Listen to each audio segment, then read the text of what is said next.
Hello there, my friends. Well, my name is Dorothy Wellington, and I got some great news for you. I'm going to teach you more how to have great faith beyond positive thinking and get to the belief of receipt. And you're going to understand exactly what I'm talking about, the belief of receipt, how to believe when you have not received it yet. But there's some tasks and things that you need to follow in believing that you have already received. I remember when I graduated from Grand Canyon University, I knew a lot. I had learned so much more than I'd ever known before. But yet with humility, I thought, you know what? When you think you know something, you know nothing. Because when you think you have mastered this principle or this laws of God, it just keeps on expanding. There's always so much more to learn. And so let's get started with how to get beyond positive thinking to the belief of receipt. Now, in your physical body, you look somewhat like your mother and father, but your spirit being within is in likeness to God. In God, there's no poverty, lack of money, no empty resources, limitations, or impossibility. Nor in God is there sickness or disease, only health and wellness. But have you noticed? We be troubled with those things in ourselves, but yet we're created in the likeness of God. In God also there is peace, love, joy, happiness. In God there's soundness of mind, but yet our thoughts are filled with worry, fears, and anxiety. So all these opposites are that are in the world are not in God. So we can believe differently, and this lesson is going to help you to think and believe more like God. Ephesians 5:1 says, "Be imitators of God." So God, He created the world. He did not focus on the opposites or limitations, but on His power and ability to accomplish His will and desire. And that's what we're going to keep on learning how to do, how not to keep concentrating on our limitations, but to be and to think more like God. This is an amazing verse. I used to love it when I first came across it many years ago. It says, "Have faith in God." Jesus answered, "I tell you the truth. If anyone says to this mountain, 'Go, throw yourself into the sea,' and does not doubt in his heart, but believes that what he says will happen, it will be done for him. Therefore, I tell you, whatever you ask for in prayer, believe that you have received it and it will be yours." Notice the ending there. Believe that you have received it, ed, past tense, and then it will be yours. So, how many times have you prayed words from this verse and others where you believe that you received it, yet you were actually waiting in expectation and hope. Sometimes expectation is so close to received that it will take God to reveal to you that your heart and belief is still in expectation. Because you could probably contradict me and say, "No, I know I believe." Sometimes we have to ask God, "God, am I really believing? Am I really believing that I have already received?" Because it's so close. You might be saying the right words, repeating scriptures, confessions, and affirmation, but in your heart, you are not in receipt, only positive thinking. Now, having a good expectation and positive thinking helps you to reduce worry and anxiety, but there is more for you to learn in the belief of receipt. Now, expectation is good, a necessary part of our progress for faith and miracles, but it should get us beyond positive thinking to the point of already received, of already received. When we have already received, it is no longer an expectation. Now, when we have already received, it is no longer an expectation because you got it. You have it. Everything about how you live, think, act, and say believes that you have already received. When God spoke, "Let there be light," light had no choice but to be. God spoke. He said, "Let there be light." And you know, light had no choice but to be. So you have creative powers like God, not only positive thinking. Now, Isaiah 55:11 says, "So is my word that goes out from my mouth. It will not return to me empty." And that's what light had to do in response to God. "It will not return to me empty, but will accomplish what I desire and achieve the purpose for which I sent it."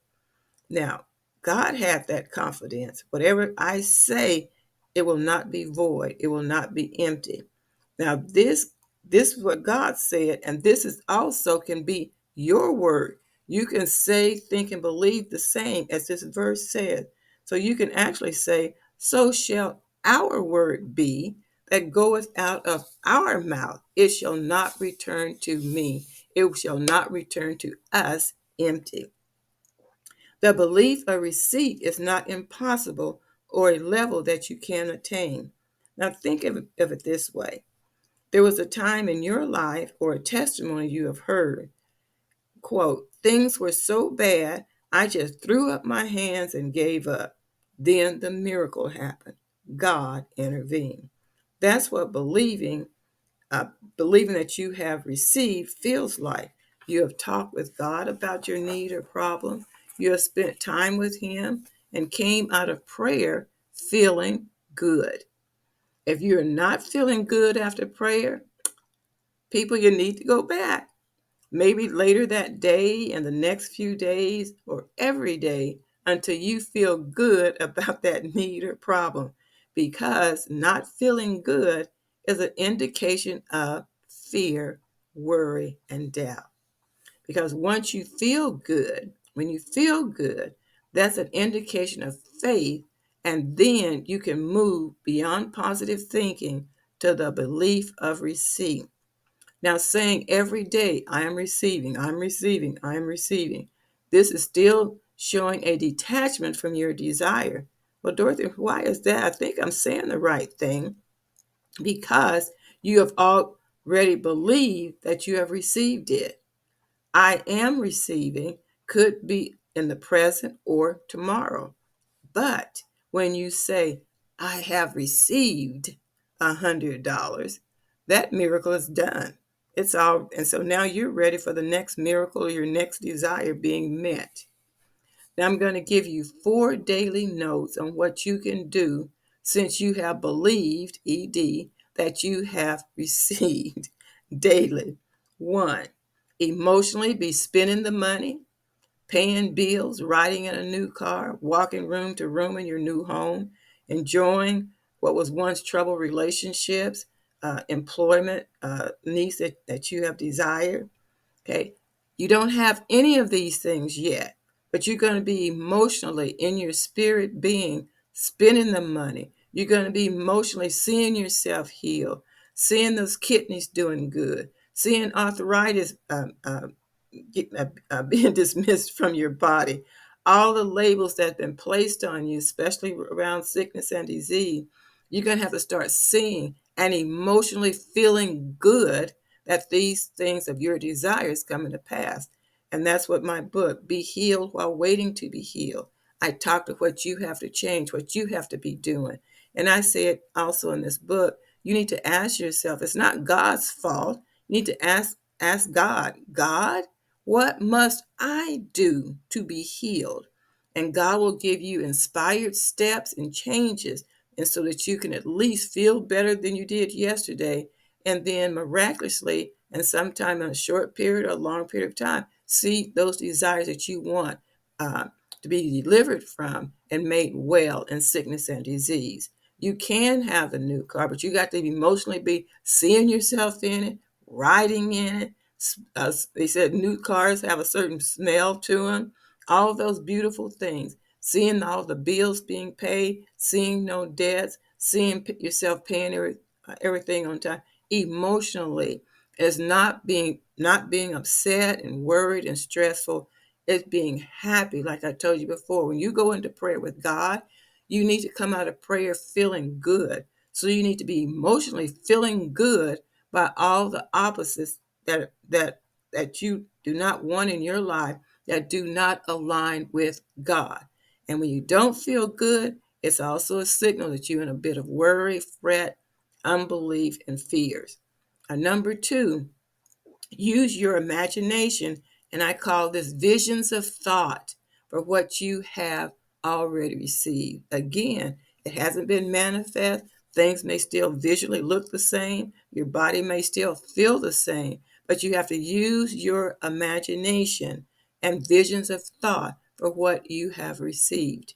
I've been troubled, and in my book I write, I've been in chronic pain for 10 years, and I'm believing my bones to be getting stronger and stronger and not weaker and weaker. So I started telling my family, I have bones like dinosaurs. I didn't see the dinosaurs' bones just crumbling up with arthritis. Boy, they were strong. They finding skeletons, hundreds of thousands of years old, whatever the scientists, what they've come up with. But I know it's a long, long time, and they still pulling up dinosaur bones. So I told myself this week, I'm going to get me a little toy dinosaur. I'm going to get a toy dinosaur and place it on my desk. Keep reminding myself every day I have the bones of a dinosaur. Oh, I love Jurassic Park. I think that's why God gave me the thought, get a dinosaur and put before go. They had real good, healthy, and strong bones. But visions of thought, use your imagination and visions of thought for what you have already received, even though visually and physically you don't have it, but you must use your imagination and create those things that you want. Number three, giving God thanksgiving and praise for having made the way possible for you to have already received your desire. Gratitude is a good one right in here too. But giving thanks and praise, because if you have believed that you received it, wouldn't you be happy? Wouldn't you be in gratitude? Wouldn't you be thanking and lifting your hands up and praising God, even dancing that you have received it? So giving thanks daily for God for having made the way. Remember, because you were born, you were created in his image. So God is the author of your being. He's the author of your faith. Yeah, he even goes beyond your mom and your dad. I say you're born in likeness to him, but the true author of who you are is God. So why don't you be giving him thanks and praise for all these things that you want? Then you can thank and praise and be in gratitude that you have received your desire. And four, the last one, when temptations to worry, the pressure of time come to you, why not God? Why not yet? Remind yourself, encourage yourself to the truth that you have already received, ED, that you have already received. God is truth, and he cannot lie. So don't fall for a lie that you have not already received your desire. Don't stay so focused on what you can't see or what hasn't happened, but stay focused that God is truth and he cannot lie. So you have already received your desire. Well, we live in this world, and it's common for us to have the temptations of the world in our flesh, mind, and body. But we are to immediately bring all those thoughts, words, and deeds to agree with the character and the words of God. For his spirit is love, joy, peace, patience, kindness, goodness, faithfulness, gentleness, and self-control. Galatians 5:22. So as God is, so are you. So when you spend time in prayer every day with God, in fellowship with him, take time just to be quiet. After you've talk to God, now take time to be quiet and still in meditation, because he will speak. God speaks and guides you in all that you are to do. And then you will have inspired actions from God. Do this, go over here. Don't do this, don't say that. He loves answering your prayers and bringing miracles into your life. For this is the confidence we have in approaching God, that if we ask anything according to his will, he hears us.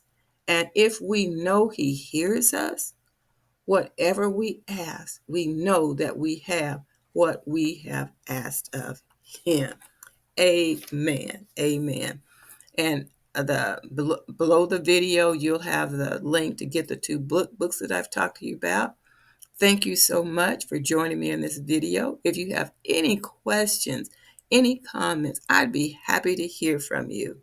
Until we meet again, God bless you. Bye-bye.